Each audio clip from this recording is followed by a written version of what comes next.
ரகசிய உண்மைகள் சேனலை பார்த்து கொண்டிருக்கும் உங்கள் அனைவருக்கும் சுமதி ஸ்ரீயின் அன்பு வணக்கம்.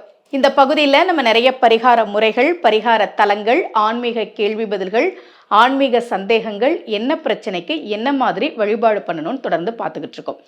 இன்னைக்கு மகா சிவராத்திரி வழிபாடு பற்றி தான் உங்களுக்கு சொல்ல போகிறேன். வர மார்ச் 8ஆம் தேதி மகா சிவராத்திரி இல்லையா? சிவராத்திரி அன்னைக்கு என்ன பண்ணணும்? உங்களுடைய குலதெய்வ கோவிலுக்கு போகணும், அல்லது ஏதாவது பழமையான பாடல் பெற்ற சிவ ஆலயத்துக்கு போய் வழிபாடு பண்ணணும். திரும்ப சொல்றேன், சிவராத்திரி அன்னைக்கு என்ன பண்ணணும்? உங்களுடைய குலதெய்வம் எதுவோ அந்த குலதெய்வ கோவிலுக்கு போங்க. பெரும்பாலும் இந்த மகா சிவராத்திரி அன்றைக்கு நம்ம குலதெய்வ கோவிலில் தான் வழிபாடு இருக்கும். அது மாதிரி உங்கள் குலதெய்வம் எது அப்படின்னு உங்களுக்கு தெரியும் இல்லையா? அந்த குலதெய்வ கோவிலுக்கு போய் வழிபாடு பண்ணுங்க. அல்லது நாங்கள் சென்னையில் இருக்கிறோம், குலதெய்வம் ரொம்ப தூரம் தள்ளி இருக்கு, எங்களால் போயிட்டு வர முடியாது அப்படின்னா வீட்டுக்கு பக்கத்தில் இருக்கக்கூடிய சிவ ஆலயங்களுக்கு போங்க. அதுவே பாடல் பெற்ற ஸ்தலங்களாக இருந்தால் இன்னும் சிறப்பு. பொதுவாக சிவராத்திரிக்கு நம்ம இரவு கண் விழிப்போம் இல்லையா? கோவில்ல 4 ஜாம பூஜை நடக்கும், 4 கால பூஜை. அம்பிகை சிவபெருமானை மகா சிவராத்திரி அன்றைக்கு 4 ஜாமங்களில் பூஜை செய்தால், யார் ஒருவர் மாசி மாதம் வரக்கூடிய இந்த மகா சிவராத்திரி அன்று சிவபெருமானை 4 ஜாமங்களில் பூஜை செய்து வழிபாடு செய்கிறார்களோ அவர்களுக்கு வாழ்க்கையில் நிச்சயமாக பெரும் உயர்வு கிடைக்கும். நம்ம வேண்டுதல் என்னவோ அது நிறைவேறும் என்பது நம்பிக்கை. அதனால வர மார்ச் 8ஆம் தேதி அன்றைக்கு, சிவராத்திரி அன்றைக்கு இரவு கோவிலுக்கு போய் வழிபாடு பண்ணுங்க. இந்த 4 ஜாம பூஜை இருக்கு இல்லையா? முதல் ஜாமம் மாலை 6 மணி முதல் இரவு 9 மணி வரை, 2ஆம் ஜாமம் 9 மணி முதல் நள்ளிரவு 12 மணி வரை, 3ஆம் ஜாமம் 12 மணி முதல் அதிகாலை 3 மணி வரை, 4ஆம் ஜாமம் 3 மணி முதல் காலை 6 மணி வரை. இப்படி 4 ஜாமங்களிலும் கோவில்களில் பூஜை நடக்கும்.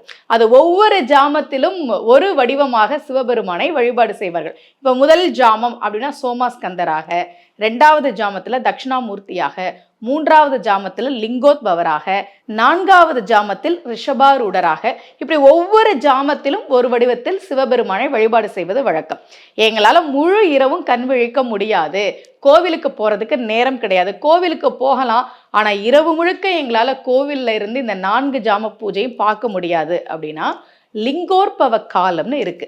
இரவு 11:30 மணி முதல் நள்ளிரவு 1 மணி வரை உள்ள காலம்தான் லிங்கோற்பவ காலம். இந்த காலத்துல நீங்க கோவில்ல இருங்க. அல்லது கோவிலுக்கு போக நேரம் இல்லைன்னா வீட்டில் நீங்க சிவலிங்கம் வச்சிருப்பீங்க அல்லது சிவபெருமானுடைய படம் வச்சிருப்பீங்கன்னா அதுக்கு நீங்க பூஜை செய்து வழிபாடு செய்யலாம்.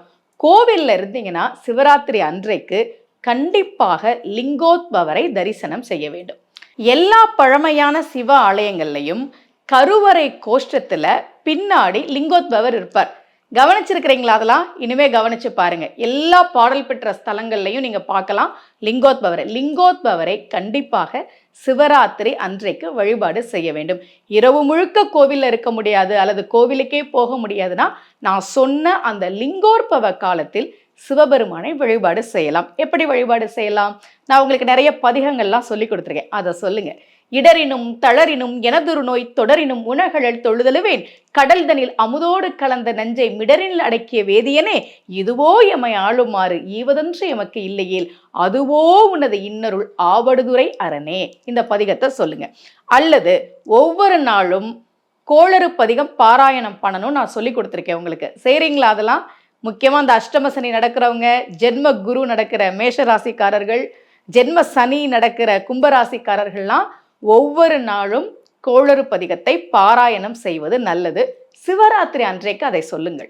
வேயுறு தோழிவங்கன் விடமுண்ட கண்டன் மிக நல்ல வீணை தடவி மாசரு திங்கள் கங்கை முடிமேலணிந்து என் உளமையை புகுந்த அதனால் ஞாயிறு திங்கள் செவ்வாய் புதன் வியாழன் வெள்ளி சனி பாம்பு 2 ஆசரு நல்ல நல்ல அவை நல்ல நல்ல அடியார் அவருக்கு மிகவே.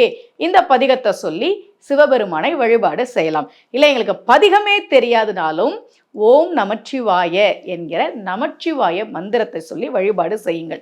இரவு 11:30 மணி முதல் நள்ளிரவு 1 மணி வரை உள்ள லிங்கோற்பவ காலத்தில் மகா சிவராத்திரி அன்றைக்கு சிவபெருமானை நாம் வழிபாடு செய்வதன் மூலமாக பல நன்மைகளை பெற முடியும். இரவு முழுக்க கண் விழிக்கிறோம், விரதம் இருக்கிறோம், அடுத்த நாள் நம்ம அலுவலகத்துக்கு போகலாம் அல்லது வீட்டில் இருக்கலாம், பகல்ல தூங்கலாமான்னா அடுத்த நாளும் பகல்ல தூங்கக்கூடாது, அடுத்த நாள் இரவு தான் தூங்க வேண்டும். இப்படி மகா சிவராத்திரி அன்றைக்கு விரதம் இருந்து கண் விழித்து கோவிலுக்கு போய் 4 ஜாம பூஜையிலையும் கலந்து கொண்டு லிங்கோற்பவ காலத்தில் சிவபெருமானை வழிபாடு செய்வதன் மூலமாக நாம் பல நன்மைகளை பெற முடியும்.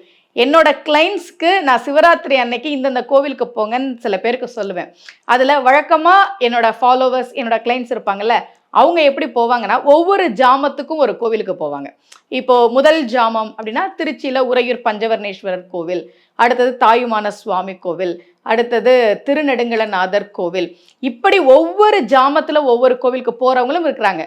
அல்லது ஒரு கோவிலுக்கு போயிட்டு முதல் நாள் மாலை 6 மணி முதல் அடுத்த நாள் காலை 6 மணி வரைக்கும் அந்த கோவில்ல இருந்து சிவபெருமானை வழிபாடு செய்பவர்களும் உண்டு.